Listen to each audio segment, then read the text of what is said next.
My name is Patricia Morrison, and I'm 55 years old, living on my own in a beachfront property on Sanibel Island, Florida.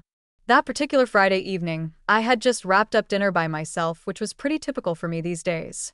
Suddenly, the doorbell chimed, and when I swung open the door, my entire family stood crowded on the porch without any warning whatsoever.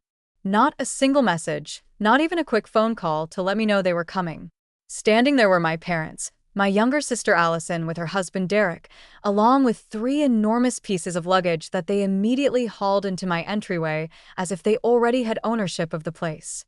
They didn't ask permission or seek my approval in any way, shape, or form. They simply marched right inside, dropped their heavy bags with a thud, and settled themselves around my dining table like they'd done this 1,000 times before. About midway through the meal, my sister glanced up at me with this totally nonchalant expression and announced, "I need breakfast ready and waiting on the table tomorrow morning at precisely 6 in the morning." Derek rises extremely early, and he has very particular preferences about how things should be prepared. Since you're the one who owns this home, Patricia, that responsibility falls on your shoulders, doesn't it? My parents exchanged smiles and nodded their heads in agreement, acting as though she had merely requested an extra napkin or something equally trivial. I could feel my jaw muscles tensing up from the sheer audacity of the demand, but I kept my composure and replied with a pleasant smile, "Absolutely. That won't be a problem at all." I excused myself politely from the table, walked into the adjacent kitchen, and stood there staring at the wall clock as its hands moved steadily around the face. 6 o'clock in the morning. Very well, then. I immediately set my alarm for 4 in the morning, grabbed my smartphone, and placed an urgent order for the most powerful extra-strength morning detox tea available, selecting same-day delivery so it would arrive before I needed it. If they wanted breakfast served at such an ungodly hour, I was absolutely going to provide them with a wake-up experience they would remember for the rest of their natural lives. They didn't even make a pretense of asking for permission before taking over my space. Allison carelessly dropped her designer Louis Vuitton weekender bag directly in the foyer, kicked off her sandals without a second thought, and boldly declared, "Derek and I will be occupying the master bedroom on the east side of the house. The sunrise view through those windows is significantly better for his morning meditation routine." My parents trailed behind them with their rolling luggage, as if this entire arrangement was the most ordinary thing imaginable. My father wrapped one arm around me in a brief sideways embrace and informed me, "Your mother and I will settle into the blue guest suite, sweetheart."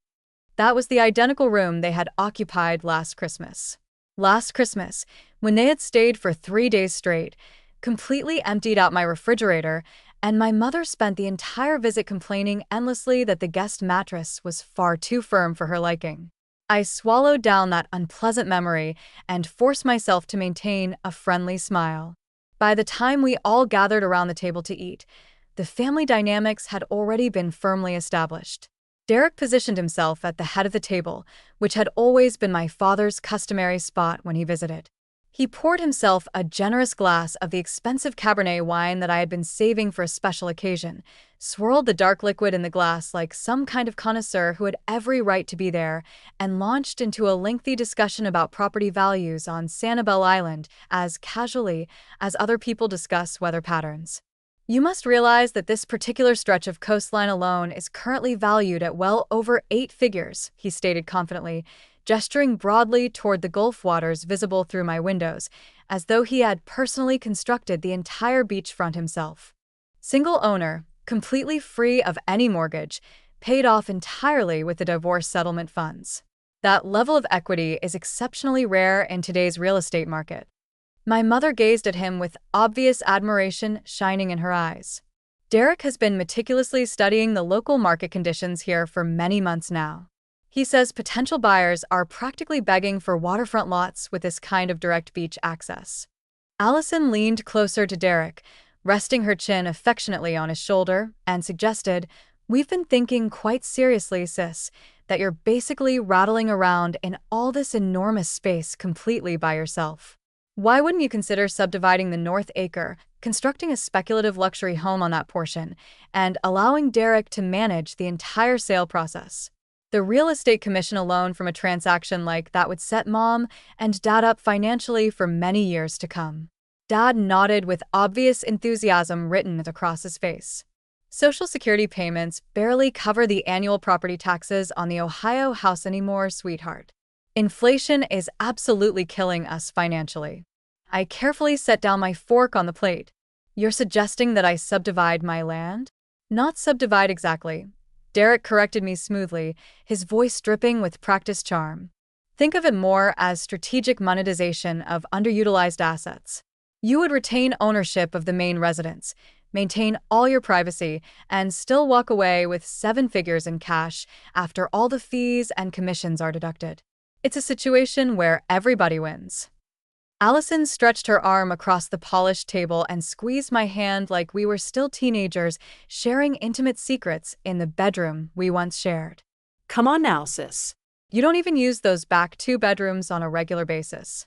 We could easily convert one of them into a dedicated office space for Derek since he works remotely anyway. It would make complete and total sense for us to spend significantly more time down here with you. Family members should stick together and support one another. Mom chimed in with her own perspective. Your father and I have always maintained that this house was far too large for just one person living alone. Do you remember when you first purchased this property? We specifically told you at the time that it was an extravagant and impractical choice. I remembered that conversation quite clearly. I also vividly remembered wiring them $2,900 every single month for the past 10 years so they could avoid losing their own home up north to foreclosure. I remembered covering every penny of Allison's destination wedding ceremony in Napa Valley, providing the down payment for her luxury SUV, and paying for her emergency root canal procedure last spring when she couldn't afford it. None of those generous financial contributions seemed to register or count for anything tonight during this conversation. Derek refilled his wine glass to the brim and leaned back comfortably in the chair. Listen, Patricia, I'm genuinely not trying to apply pressure to you, but opportunities like this in the current market don't wait around indefinitely. I already have 2 serious cash buyers from New York who are circling this property with significant interest. One simple phone call from me, and we could have binding letters of intent signed and delivered by Monday morning. Dad looked directly at me with that familiar combination of fatherly pride and obvious expectation in his expression. It's not as though you have children to eventually leave this property to when you pass away. You might as well spread the accumulated wealth around while we're all still here together to enjoy it properly. Those words landed with significantly more impact than any physical slap across the face could have delivered. No children of my own, no husband sharing my life, just me occupying 8,000 square feet of prime oceanfront property in complete silence, and they had suddenly decided they wanted a substantial piece of it for themselves. I stood up from the table to begin clearing away the plates that nobody had actually finished eating. I'll give it some serious thought and consideration, I stated calmly, which absolutely everyone seated in that room understood meant a definitive no. Allison rolled her eyes dramatically at my response. You always say exactly that. And then nothing ever changes or happens.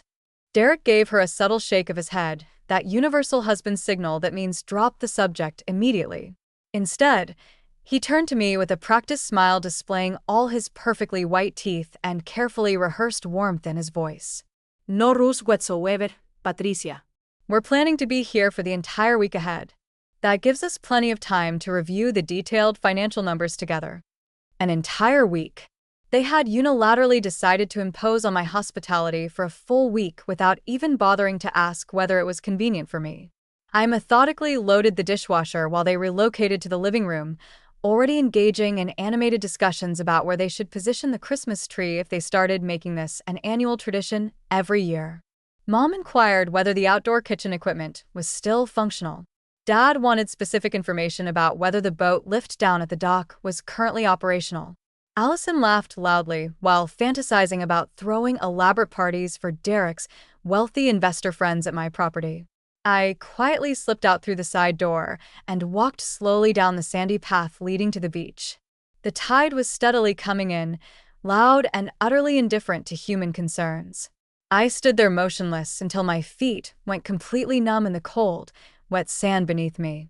12 years ago, I had signed those divorce papers sitting in a sterile conference room in Fort Myers, and I used absolutely every cent of my settlement payment to purchase this house outright with cash specifically because I desperately wanted to own something that nobody could ever take away from me again, no matter what happened. Tonight, despite that ironclad ownership, it genuinely felt like I was already in the process of losing it. When I finally returned inside the house, all the upstairs lights had been switched off, with a single exception of the master suite that they had claimed as their own. I could hear my sister's muffled giggle filtering through the walls, followed by Derek's low voice responding to her. My parents' synchronized snores drifted down the long hallway. I poured myself a tall glass of cold water, stared at my own reflection in the darkened window glass, and came to a realization that made my stomach twist worse than any detox tea could ever accomplish. They weren't temporary guests passing through for a brief visit.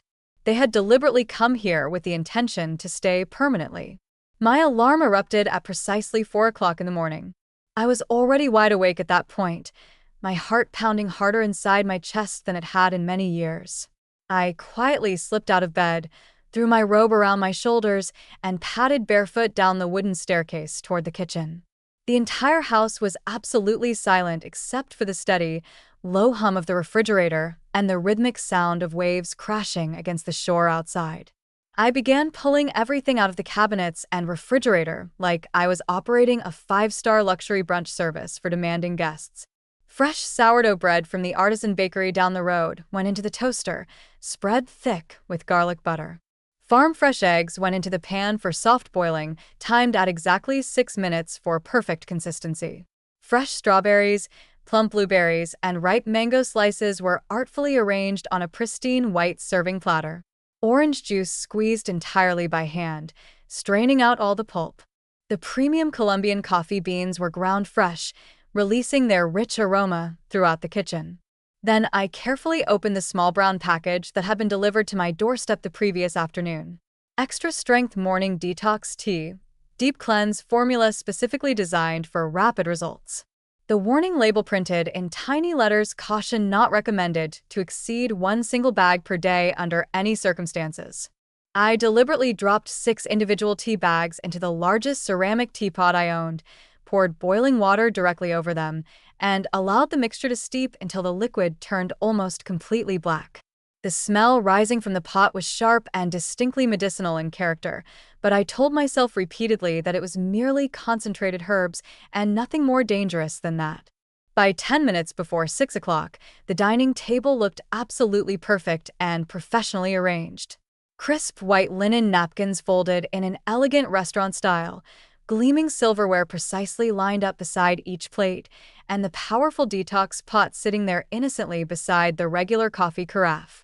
At exactly 6 o'clock I heard the thundering sound of footsteps rushing down the stairs. Derek emerged first, his hair still damp from his early morning shower, wearing athletic workout shorts as though he owned a lifetime membership to my entire existence. Allison followed close behind wearing expensive silk pajamas, yawning in an exaggerated, dramatic fashion.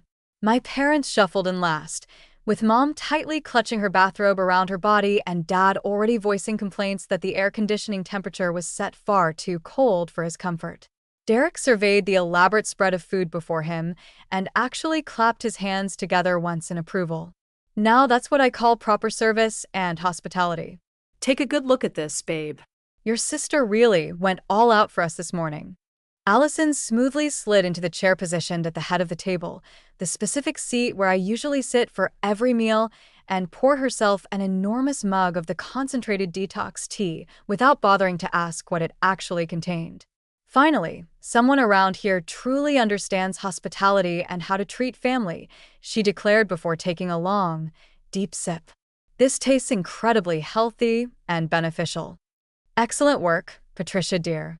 Both my mother and father reached eagerly for the teapot as well.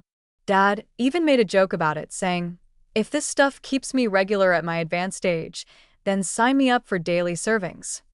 I remained standing by the kitchen island with my arms folded across my chest, silently watching all of them drink the tea like it was just another ordinary Saturday morning breakfast. Derek refilled his oversized mug twice, without hesitation. Allison kept commenting enthusiastically about how energized and revitalized she already felt from drinking it. My parents polished off the entire pot between the two of them, even requesting seconds on the perfectly prepared eggs. I said absolutely nothing during this entire performance, merely smiled pleasantly and cleared away a few scattered crumbs. 40 minutes later, the first audible sound of distress came directly from Derek. A low, uncomfortable groan emerged from deep in his throat. He shifted awkwardly in his chair, pressed one hand firmly against his stomach, and muttered something vague about experiencing indigestion. 30 seconds after that initial complaint, he bolted upright with his face suddenly drained of all color and made a desperate beeline for the downstairs powder room. The bathroom door slammed shut hard enough to rattle the hinges throughout the hallway. Allison laughed at first, teasing him. Drama king as usual. Then her own eyes suddenly widened with alarm. She clapped one hand over her mouth urgently, pushed back violently from the table, and sprinted up the stairs at full speed, shouting my name like I had deliberately done something terrible to her on purpose. Mom looked across the table at Dad, with concern. Dad looked back at Mom with matching worry. Both of them simultaneously started sweating profusely at exactly the same time. Mom gripped the edge of the table with white knuckles, whispering hoarsely, "Frank, I don't feel right at all." Dad attempted to stand up from his chair, wobbled unsteadily on his feet, and sat back down hard with a heavy thump. The unmistakable sounds coming from both bathrooms were impossible to ignore. Non-stop flushing echoing throughout the house, doors repeatedly banging shut. Someone, I believe it was Allison, actually yelled at the top of her lungs, "What the heck did you put in that tea?" I calmly grabbed my phone and dialed 911, keeping my voice perfectly composed and steady. "Yes, hello. I have two elderly people here at my residence who are experiencing severe stomach distress and symptoms of dehydration. Possible adverse food reaction. We need paramedics dispatched immediately." I provided the complete address, disconnected the call, and turned to face my parents directly. "Just sit tight and remain calm. Professional help is coming very soon." The ambulance arrived in less than 8 minutes, emergency lights flashing brilliantly across my entire driveway. Two uniformed paramedics rushed inside, carrying a stretcher between them. They took one quick look at my mother curled over in obvious pain, clutching her abdomen, and my father doubled over on the couch, and they went straight into emergency action mode. For fluids were started, vital signs were checked, all the standard medical procedures. They carefully loaded my parents onto the stretcher and sped off into the distance with sirens blaring urgently through the quiet morning air. Derek and Allison weren't far behind them, rushing to leave in Derek's luxury SUV. I watched calmly from my front door as they peeled out of the driveway with Allison hanging halfway out the passenger window, her face looking distinctly green. Later that same morning, the emergency room doctor called me personally on my cell phone. "Your family members are all stable now, but they're extremely dehydrated and experiencing significant gastrointestinal distress. They all consumed the same extra-strength herbal cleanse tea. Is that correct?" I confirmed to her. "Yes, that's correct. I honestly thought it was just a strong detox blend with natural ingredients." She sighed audibly through the phone connection. "Ma'am, using 6 bags in one single pot is basically equivalent to a massive laxative overdose. They'll need to remain on 4 fluids for most of the day, but I can assure you they'll all survive this." I thanked her professionally, disconnected the call, and stood there completely alone in the suddenly silent house. The breakfast dishes were still scattered across the table exactly where everyone had left them. The teapot sat there empty and harmless looking. For the first time during the entire weekend visit, I smiled genuinely for real. The heavy front door slammed shut behind the last departing ambulance, and my house fell into a silence I genuinely hadn't experienced in many years. No demanding voices, no heavy footsteps, no endless demands, just the peaceful low hum of the air conditioning system and the distant rhythmic roll of ocean waves outside. I walked directly to the guest room that Derek and Allison had claimed as their temporary territory. His expensive black leather weekender bag was still lying open on the cushioned bench at the foot of the bed, clothes half spilling out everywhere in their panicked rush to get to the hospital. I hesitated for maybe half a second, then knelt down on the floor and started systematically pulling everything out of the bag. Underneath a neatly folded stack of expensive golf shirts was a thick manila folder secured with a rubber band wrapped multiple times around it. My full legal name was written on the tab in precise block letters. My pulse jumped so violently I could feel it pounding in my throat. Inside that folder were literally hundreds of photographs of my house taken from every conceivable angle. Some photographs were clearly taken from a boat out on the water, others from the street at various times, and some were even shot through the windows late at night. The earliest photograph was digitally date-stamped 18 months ago. 18 full months. He had been systematically watching and documenting this place long before Allison ever mentioned bringing him here to visit. Next in the stack came a power of attorney form, already officially notarized, granting Derek Reed full legal authority to list and sell my property without any additional permission required. My parents' signatures were clearly visible at the bottom of the legal document, their shaky but absolutely unmistakable handwriting dated 3 months earlier. I instantly recognized my mother's distinctive looping capital D and my father's cramped, compressed R. They had literally signed away my house without ever speaking a single word to me about it. There was a Delaware LLC formation packet included, labeled Gulf Coast Premier Holdings LLC with Derek listed as the sole manager and decision-maker. Then I found a printed spreadsheet with the title closed transactions last 5 years. 27 rows. 27 separate properties, 27 elderly owners who had been victimized. The column headers read like a predator's detailed checklist. Owner, age, net worth, marital status, known heirs. My name was already entered in row 28, ready to be processed. My hand shook so violently, I nearly dropped the entire folder on the floor. Tucked deep in the back pocket was a single business card with a handwritten phone number scrawled on the back. The professionally printed front read Rebecca Hayes, Pensacola, Florida. I knew that name from somewhere. Allison had once briefly mentioned Derek's supposedly crazy ex-girlfriend who had accused him of stealing her house through fraud. I had laughed it off completely at the time, dismissing it as drama. I grabbed my phone and dialed the number before I could talk myself out of making the call. She answered on the second ring, her voice cautious. Hello? Rebecca? This is Patricia Morrison. I'm Allison Reed's older sister. I think we urgently need to talk about Derek and what he's been doing. There was a long pause filled with static, then a bitter, knowing laugh came through the speaker. You found the folder he keeps, didn't you? 20 minutes later, I knew absolutely everything there was to know. Derek had swept into Rebecca's life 6 years ago, love-bombed her relentlessly for 6 intense months, convinced her to refinance her completely paid-off home to invest in a property flip project together, then disappeared entirely with all the equity the exact day the check cleared the bank.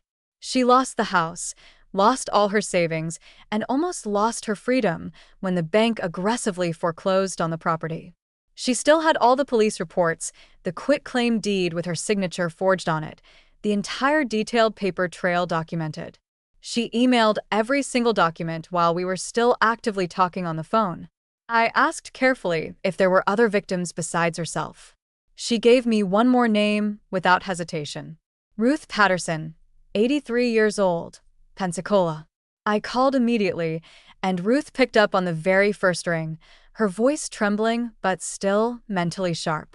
Derek had charmed her into selling her childhood home for approximately a quarter of its actual value under the pretense that he would help her move into a nice assisted living community with professional care. The community, he described, never actually existed anywhere. She now lives in a state-funded nursing facility with nothing but a single battered suitcase containing all her worldly possessions. She cried openly when I told her I had discovered the same folder. She sent photographs of the fraudulent purchase agreement within minutes of my request.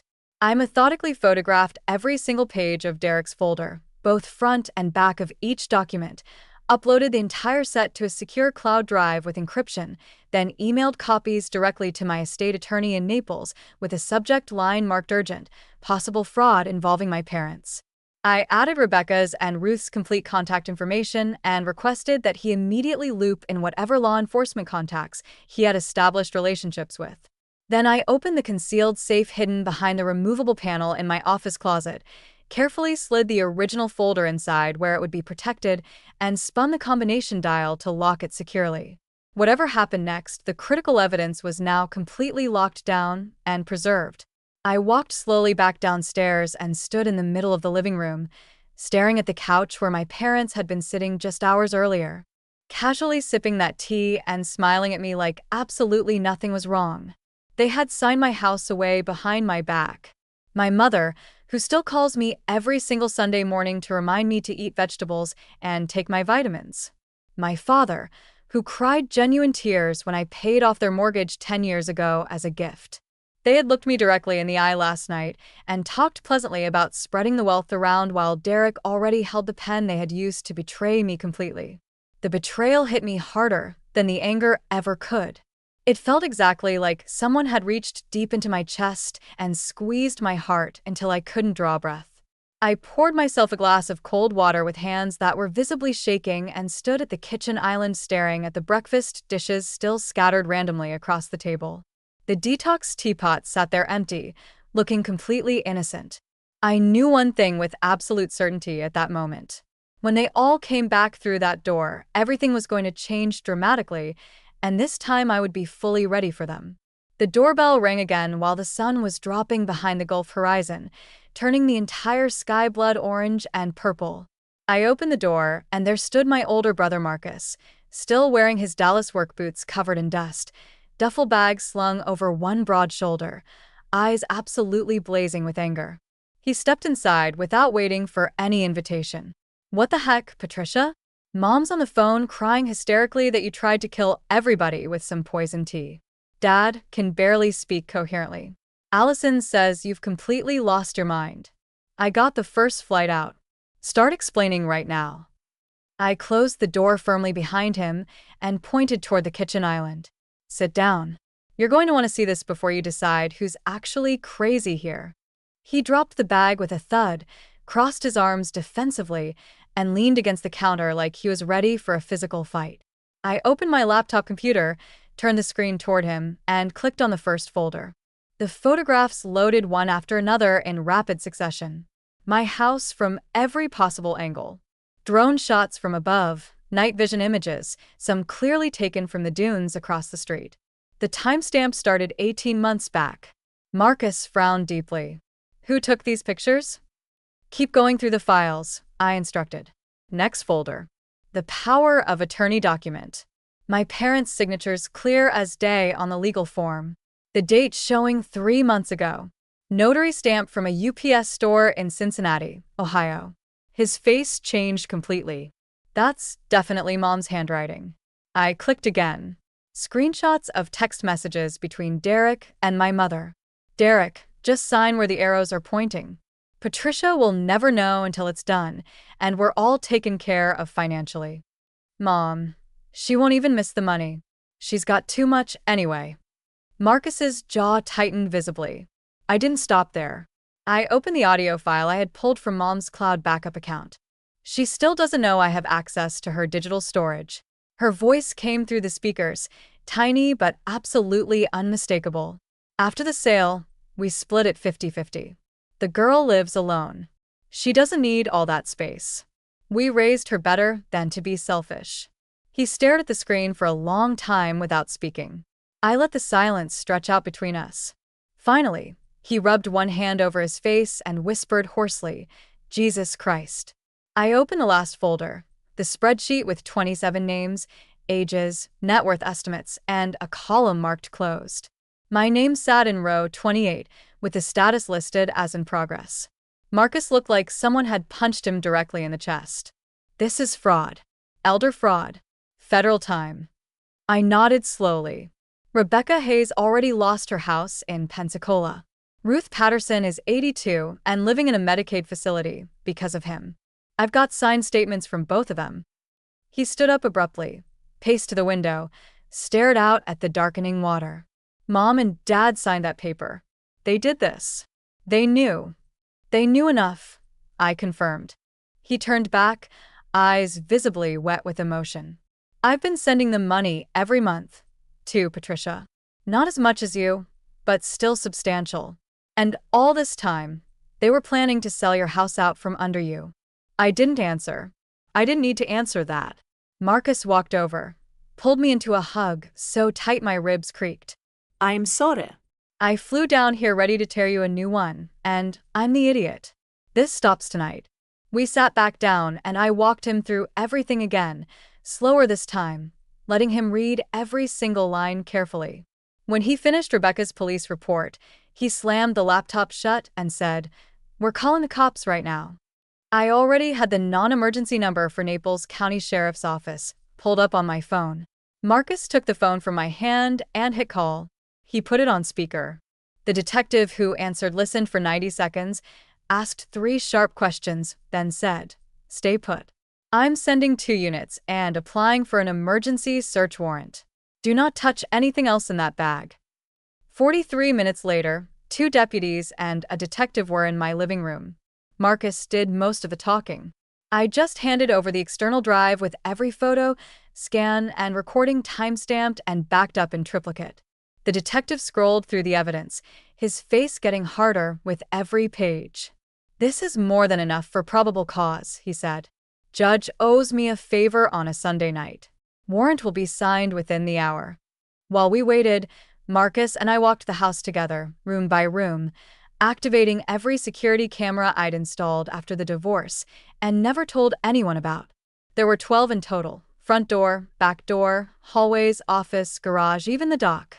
We set the system to silent alert, direct feed to the sheriff's dispatch. Marcus tested the motion sensors himself, walking in and out of frame until the detective's phone buzzed with confirmation. Search warrant approved. Derek Reed, now officially a person of interest in multiple states. The detective looked at both of us. "If he comes back tonight, do not engage. Let us handle it."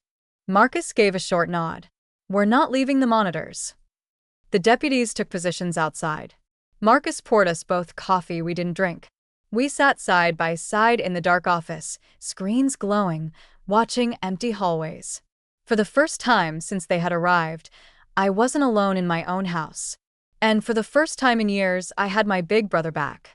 The monitor in the office flashed red at 2:13 in the morning, a single silent pulse. Then the hallway feed showed the back door slowly easing open. A figure dressed entirely in black slipped inside, baseball cap pulled low, latex gloves catching the faint glow of the nightlight. Derek. Marcus and I froze in our chairs. 4 deputies already suited up in vests emerged silently from the guest room across the hall and took positions without a sound. On screen, Derek moved like he knew the house by heart. He avoided every creaky floorboard, kept to the shadows, and headed straight upstairs. The camera outside my office door caught him sliding a spare key, Allison's copy, into the lock. The door opened with a soft click. He stepped inside, closed it behind him, and went directly to the bookshelf. His gloved fingers found the hidden panel in seconds. He knew exactly where the safe was. He'd probably watched me open it through a window months ago. He knelt, pulled a small pry bar from his backpack, and started working the dial. The safe beeped once. Wrong combination. He cursed under his breath and tried again. That was the moment the adjoining closet door swung open. "Police. Hands where I can see them. Now." 4 red dots appeared on his chest. Derek dropped the pry bar, raised both arms, and turned slowly. The overhead light flipped on, blinding him. Marcus stood in the doorway behind the deputies, arms folded, staring at the man who had married our little sister. Derek's mouth opened, closed, opened again. "This is a misunderstanding. I just came for my things." One deputy spun him around, patted him down, and cuffed him, while another read him his rights. The backpack was unzipped on the floor. Inside, a loaded Glock with a serial number filed off, 2 burner phones, a thick envelope of cash, a fake Florida driver's license under the name Brandon Cole, and a USB drive labeled Master List. The detective held the drive up between 2 fingers. 27 victims and counting, Mr. Reed. Add attempted breaking and entering, possession of an illegal firearm, and whatever else we find on the stick. Derek tried the charm smile that had worked on my parents. Look, officers, my wife's family owns this house. I have every right to save it for the judge. The lead deputy cut in. We've got a signed search warrant and a live feed of you breaking in at 2 in the morning. You're done. They walked him past me in the hallway. His eyes met mine for half a second. No remorse, just pure calculation. Then he was gone, down the stairs, into the back of a cruiser. Red and blue lights, painting the palms outside. Marcus closed the front door after the last deputy and leaned against it. He really thought he could just waltz in and clean up his mess. I exhaled for what felt like the first time in hours. He almost did. The detective stayed behind to bag evidence. He pulled the USB, plugged it into his hardened laptop, and whistled low. Encrypted, but we'll crack it. Preliminary scan shows the full 27 files plus financials routed through 3 offshore accounts. He was planning to disappear to Cancun tomorrow night. Fake passport, one-way ticket, the works. Marcus shook his head. How long were Mom and Dad in on this? Long enough to sign papers, I said. My voice sounded flat even to me. The detective sealed the backpack, labeled it, and handed me a receipt for every item. We'll need you both downtown later for formal statements, but you're safe to stay here tonight. Units will circle the block until sunrise. After they left, Marcus and I stood in the kitchen, lights low, coffee finally poured. Neither of us spoke for a long time. He broke the silence first. I keep thinking about Christmas 2 years ago. Derek carved the turkey, told that story about closing a $9 million deal, and Mom looked at him like he hung the moon. I bought it. All of us did. I stared into my mug. I paid for that turkey. Marcus reached across and covered my hand with his. Not anymore. We sat there until the sky outside turned gray, listening to gulls and the occasional patrol car rolling past. The house felt different now, lighter, like someone had opened every window and let the salt air blow the poison out. Derek was in a holding cell by dawn. The Glock alone added a mandatory 5 years federal. The USB added 27 counts of wire fraud and elder abuse across 3 states. The fake ID and cash made flight risk undeniable. Bail was denied before breakfast. Marcus stretched, cracked his neck, and gave me a tired grin. You hungry? I make a mean omelet. I almost laughed. Almost. Let's order from the place on the circle. My treat. He nodded, understanding everything I couldn't say yet. Outside, the sun came up over the Gulf, bright and clean, the way it does after a hard storm has finally passed. The front door opened just after 9. Mom shuffled in first, pale and clutching her purse like a life raft. Dad followed, moving slow, eyes on the floor. Allison came last, face blotchy from crying or rage, hard to tell anymore. They stopped in the kitchen doorway when they saw Marcus and me already seated at the island. The locksmith's van was visible through the window, parked in the driveway. Mom spoke first, voice trembling. Honey, we need to talk. Derek is in jail because of some terrible misunderstanding. You have to fix this. He's family. Dad nodded weakly. The detective said you gave them papers. Just tell them it was a mistake. We'll go down together and clear it up. Allison stepped forward, arms crossed tight. You owe us that much, Patricia. Hospital bills and an apology to my husband, and you need to drop every charge right now. This is insane. I didn't move.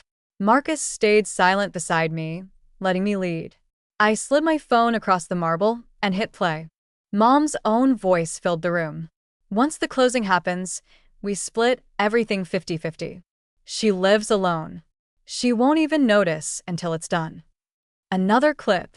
Derek texting Dad. Have Beverly sign page 4 and 5. Tell her it's just routine. Patricia trusts you. One more. Mom again, recorded on her own cloud, laughing. After we cash out, we'll finally retire to Arizona, like we always wanted. Allison gets her share, too. The color drained from Mom's face. Dad gripped the back of a chair. Allison opened her mouth, closed it, opened it again. I let the silence sit.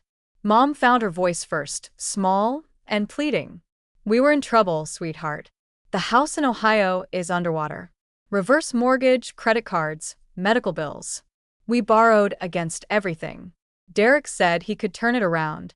He promised us a piece of the sale would fix everything. Dad added, barely above a whisper. We never thought you'd find out until it was already done, and we were all safe. Allison finally exploded. You're seriously doing this? You're choosing strangers over your own blood? Derek is sitting in a cell because you got hysterical over tea. I looked at her. Really looked for the first time in days. That tea saved my house, Allison. And you still don't get it. Mom started crying harder. You've always had everything, Patricia. The settlement, this palace, no kids to support. We have nothing left. You can't turn your back on us now. I stood up slowly. I wired you $3,600 every month for 10 years. That's $432,000. I paid for your wedding, your car, your IVF that never happened, Dad's heart stent, Mom's cruises. I never asked for a thank you. I'm done. Dad tried next. Family forgives, honey. We made a mistake. We're old. We were scared. Allison snarled. You're disgusting. You think money makes you better than us. Marcus finally spoke, voice low and hard. No, she thinks betrayal has consequences. And she's right. Mom reached for my hand. I pulled away. I looked at each of them in turn. You signed my house away. You planned to take everything I built after my divorce and leave me with nothing. You taught me what family really means. Allison laughed bitterly. So that's it? You're throwing us out like trash. Yes, I said. Starting today, I no longer have parents. I no longer have a sister. You are strangers who used to share my last name. Mom collapsed into a chair, sobbing. Dad just stared, mouth working soundlessly. Allison started screaming something about lawsuits and ruining lives, but the words blurred into noise. I picked up my phone and dialed the locksmith, who was already waiting outside. You can start now. Every lock, every gate, every code. I want it done by noon. The man walked in with his tool bag. Mom's crying turned into wails. Allison lunged toward me. Marcus stepped between us without effort. Dad tried one last time, voice cracking. Patricia, please. I met his eyes and felt nothing. Goodbye, Frank. They stood there another 10 minutes while the locksmith worked in the background. Metal grinding, new keys clinking. Mom kept begging. Allison kept cursing. Dad kept repeating my name like it could still reach me. When the last deadbolt clicked into place, Marcus opened the front door wide. Sunlight poured in. I spoke once more, calm and final. Your bags are in the foyer. The Uber I ordered is outside. It will take you to the Naples airport. One-way tickets to Cincinnati are on me. After that, you're on your own. Mom tried to hug me. I stepped back. Allison spat on the floor as she passed. Dad paused on the threshold, shoulders shaking, but never looked back. Marcus closed the door behind them, turned the new key, and set the alarm. The house was quiet again. Really quiet this time. I exhaled long and slow, and for the first time in my adult life, I wasn't afraid of what came next. 6 months later, the house no longer felt like the same place. I had every stick of furniture hauled out and replaced. New linen slip-covered sofas the color of sea foam, pale oak floors, white marble counters that caught the light like water. I ripped out the heavy drapes and let the Gulf pour in through bare windows. Along the front walk, I planted a double row of white iceberg roses that bloomed so thick the air smelled like sugar at dusk. The locks were changed the same day they left. The security system was upgraded to military grade. The $3,600 monthly transfers to the Ohio account stopped the moment the bank cleared them.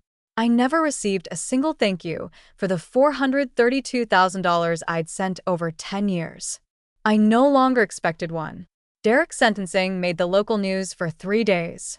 20 years in federal prison, 14 for elder financial exploitation across state lines, 4 for wire fraud, 2 for attempted witness tampering after he tried to bribe Rebecca Hayes from county jail. The judge called it one of the most calculated patterns of predation he'd seen in 20 years on the bench. No parole before year 15. He is 41 now. He will be nearly 61 when the gate opens. Allison lost everything in the civil suits that followed. The banks came for the jointly signed loans Derek had taken in her name. Her Mercedes was repossessed in the Publix parking lot while she loaded groceries. The condo in Clearwater went into foreclosure.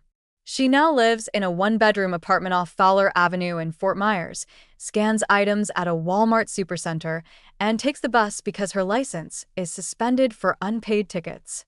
My parents sold the little ranch house in Cincinnati for less than they owed. The reverse mortgage and credit lines swallowed the equity whole.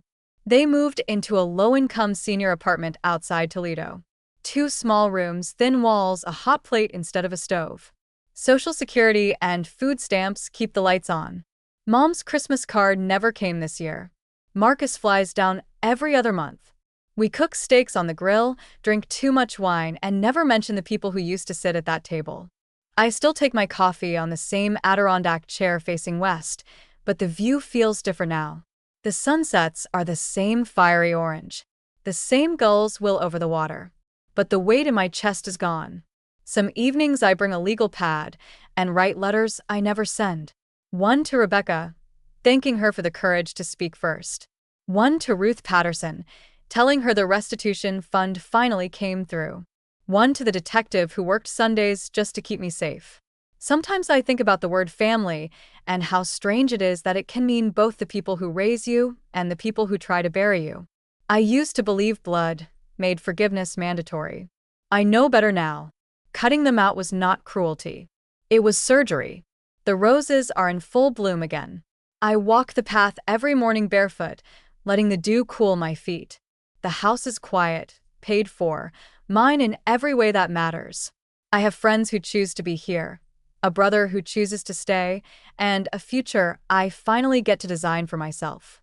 Real family doesn't steal your home to fix their mistakes. Real family doesn't need to be taught that you are not their retirement plan. I kept the house. I lost the guilt. And for the first time in 55 years, I am exactly where I belong.